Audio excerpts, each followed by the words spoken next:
Hey everybody, what's up and welcome back to today's video guys. And today guys, I'm going to go ahead and be showing you how to edit your Indeed account and your profile. This is a very simple thing to do guys, so make sure to watch this quick and easy video till the very end and follow my steps correctly so you can make sure this works the same for you and that you can do this yourself. But yeah guys, let's get straight into it. So guys, the first thing you want to do is go ahead to the official Indeed.com website right here and log into your account. So after opening up the website, you'll be greeted by this main page, and in the upper right corner, you'll have the button that says sign in. So you want to go ahead and click on that and log into your account or create a new one if you do not have one already. So after logging into your account, now you'll be back at this home page right here where you can see you can search for the job you want and so on.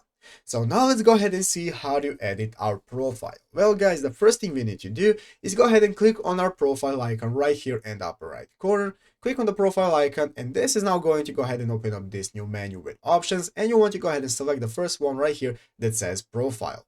Go ahead guys and click on profile, and after selecting profile, it's going to go ahead and open up this new page where we can manage our profile settings. So as you can see here, we can add our phone number, we can add a location, here is our email address, and if we click on this option right here, here is how to edit our contact info. By clicking this arrow right here, you can select your contact info and all of your information.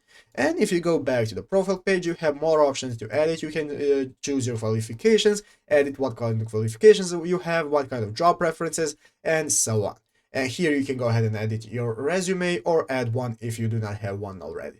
But basically guys, this is how to edit and change all your profile settings. It's going to be all right here. Just go ahead and enter in the info that you need.